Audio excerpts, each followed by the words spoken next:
Enfin, la naissance d'Hexapierre est venue un peu de cette idée-là, avoir quelque chose de simple, quelque chose qu'on puisse escalader ou puisse s'asseoir, vraiment quelque chose de polyvalent. Une certaine référence aussi par rapport à la côte irlandaise Causeway Coast, la chaussée des géants. Donc c'est une formation géologique un peu particulière et qui reprend en fait cette forme hexagonale qu'on retrouve ici dans le projet aujourd'hui. Les bénéfices directs par rapport aux lauréats, donc ça a été un accompagnement au niveau de la rédaction du cahier des charges, un accompagnement aussi pour la protection intellectuelle, forcément de la forme Hexapierre.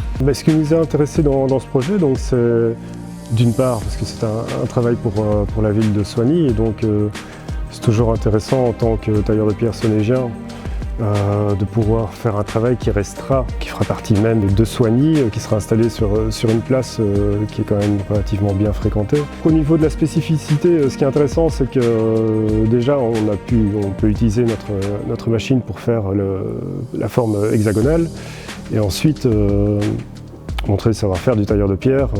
Parce qu'il y a quand même 5 finitions différentes sur les pierres. C'est un projet assez sympa qui nous tenait à cœur, c'est pour ça qu'on l'a suivi et qu'on y est arrivé.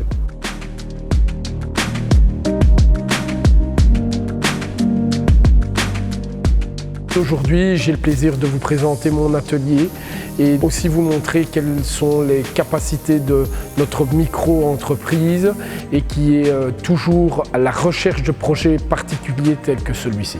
Les carrières de la pierre bleue belge ont participé au projet du concours de design urbain en étant membre du jury du concours, mais aussi en fournissant l'un des blocs de pierre bleue pour la réalisation de l'œuvre.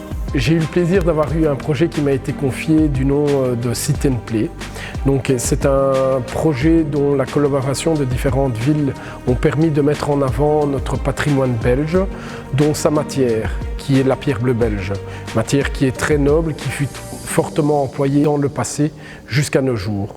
Il m'a été un grand plaisir de pouvoir travailler ces blocs de façon massive, sans devoir ajouter à cela une résine quelconque, une intervention de machine en commande numérique. On peut vraiment dire que les projets et les actions qu'Objectif Bluestone a mis en place ces dernières années a permis de mettre en valeur, mais aussi a mis en avant la pierre bleue.